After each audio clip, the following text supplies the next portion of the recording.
Tuh kan, pada ngelawan, Demokrat sih main pecat aja. Ditulis oleh Jaya Serbakti di sewar.com. Langkah Partai Demokrat memecat beberapa kader yang dituduh terlibat kudeta tidak membuat masalah berhenti sampai di situ. Dan memang ini sudah menjadi kekhawatiran semenjak awal. Jangan sampai ada pemecatan, karena langkah ini besar celah hukum dan perlawanannya.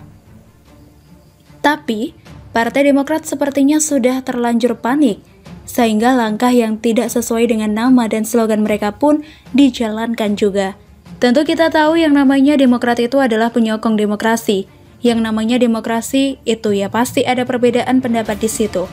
Belum lagi slogan yang sering diucapkan SBY dalam pidatonya, juga AHY belakangan ini, presumption of innocent, praduga tak bersalah. Masa slogan itu hanya berlaku buat kader mereka yang korupsi? Bagaimana dengan kader yang berbeda pendapat? Dipecat. Gitu. Marzuki Ali bangga dipecat orang tak beres. Saya bangga dipecat oleh orang-orang yang gak beres.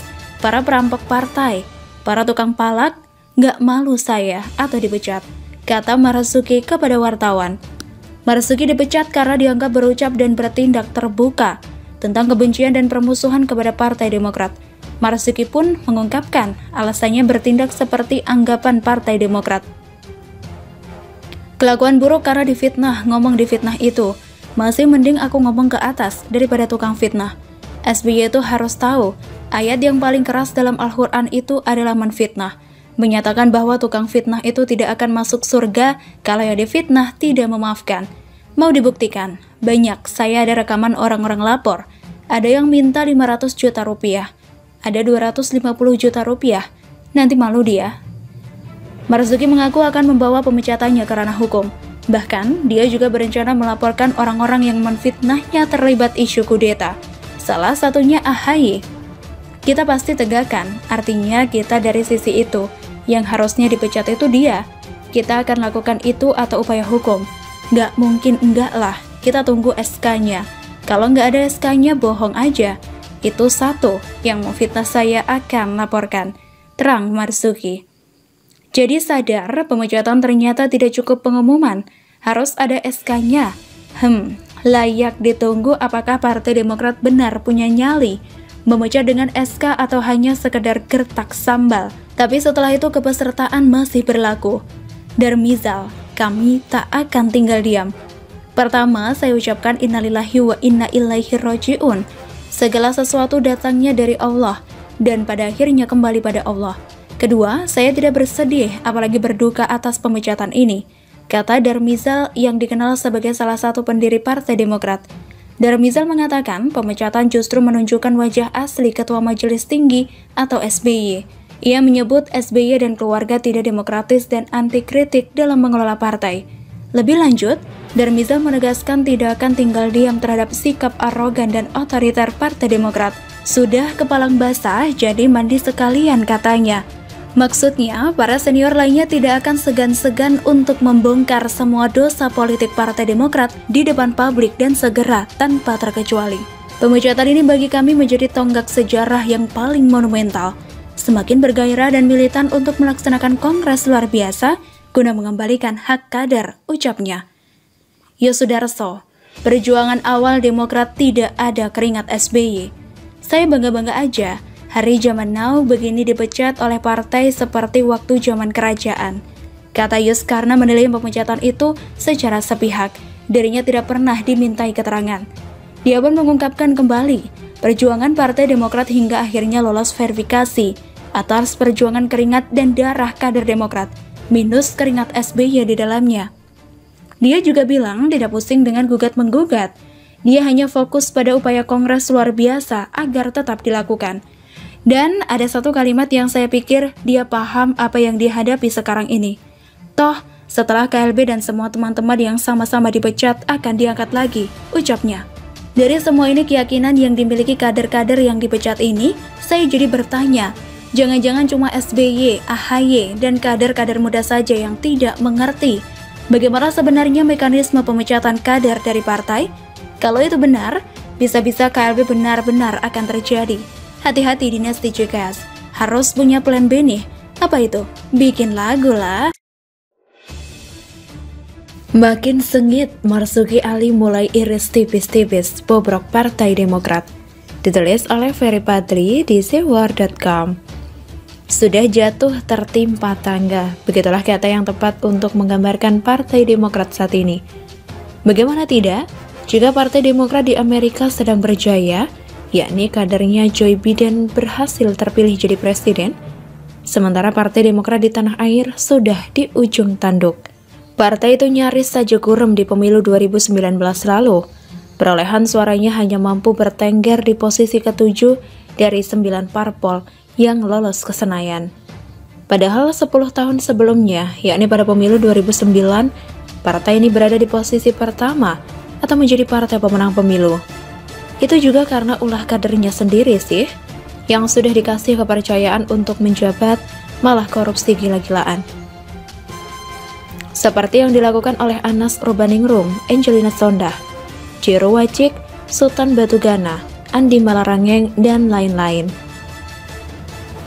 Termasuk juga ulah Roy Suryo, si pakar telematika pemerhati film bokep yang ditunjuk jadi menteri oleh SBY, malah menggondol barang milik Kemenpora. Nah, dengan kondisi seperti itu, sekarang masalah yang dihadapi oleh Partai Demokrat bertambah lagi, yakni Ketua Umumnya AHY diterpa isu kudeta. Beberapa kader tidak puas dengan gaya kepemimpinan putra sulung SBY itu, sehingga mereka mewacanakan digelarnya Kongres Luar Biasa atau KLB. Bahkan SBY pun harus turun gunung untuk menyelesaikan masalah itu yang hingga kini belum selesai juga. Teranyar, buntut dari itu semua, Partai Demokrat memecat 7 kadernya yang diduga terlibat dalam mendongkel AHY tersebut. Mereka yang dipecat itu adalah Darmizal, Yus Sudarso, Tri Yulianto, Johnny Ellen Marbun, Syafatilah Mohsaib, dan Ahmad Yahya. Termasuk juga Marzuki Ali turut diberhentikan secara tidak terhormat. Nah, sebagaimana kita tahu bahwa si Marzuki ini bukan orang sembarangan di Partai Demokrat. Ia pernah menjabat sebagai Sekjen 2005 sampai 2010 di Partai Besutan SBY itu. Selain itu, ia juga pernah menjadi Ketua DPR periode 2009-2014. Artinya apa? Ia memiliki rekam jejak yang baik di bidang politik dan tidak sulit baginya untuk kembali berlaga di kancah politik nasional. Di samping itu karena Marzuki ini bukan orang baru di Demokrat. Bahkan sejak 16 tahun lalu ia sudah menjabat sebagai Sekjen di partai itu. Tentu, dapurnya ia paham banget. Nah, pasca terlibat konflik dengan AHY inilah ia mulai mengiris tipis-tipis bobrok mantan partainya tersebut. Berikut beberapa kebusukan Partai Demokrat yang dibongkar oleh Marzuki Ali ke publik. Pertama, ada pemalakan yang dilakukan oleh oknum DPP Partai Demokrat, dan yang dipalak itu adalah kader yang ikut pilkada. Saya tahu semua kok kelakuan di dalam itu, berapa banyak orang-orang kita dipalakin. Udahlah, saya tahu kok yang dipalakin orang-orang saya, pendukung saya. Mau jadi kepala daerah diminta, orang-orang saya kan hebat-hebat, ujar Marzuki dalam wawancaranya dengan Akbar Faisal, seperti yang diunggah di akun YouTube Akbar Faisal Uncensored. Termasuk juga loyalisnya yang dapat kursi. Dimintai uang oleh DPP Partai Demokrat, satu kursi dihitung 500 juta rupiah. Besar juga ya. Kedua, sebut SBY dan AHY pecat kader senior Partai Demokrat demi untuk melanggengkan dinasti politik.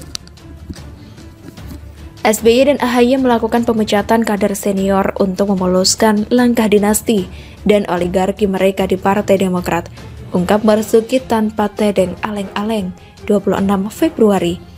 Nggak salah juga sih apa yang disampaikan oleh mantan wakil rakyat itu.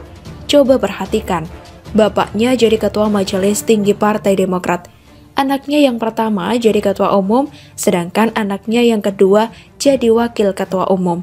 Untung cucunya Almira masih berusia 12 tahun. Kalau sudah dewasa, bisa saja ditunjuk jadi sekjen Partai Demokrat. Hehehe. Tidak hanya sekali ini saja SBY memainkan perannya terkait dinasti politik itu. Dulu, iparnya Hadi Utomo pernah ditunjuk jadi ketua umum Partai Demokrat. Dan iparnya yang lain Pramono Edi diangkatnya menjadi ketua Badan Pembinaan Organisasi, Keanggotaan, dan Kaderisasi Partai Demokrat. Jadi, kalau masih ada yang menyangkal SBY tidak menjadikan Partai Demokrat sebagai partai keluarga, silakan saja, nggak ada yang melarang. Karena fakta yang sesungguhnya, tidak akan mungkin bisa disembunyikan. Ketiga, kendali Partai Demokrat berada di tangan SBY, bukan AHY.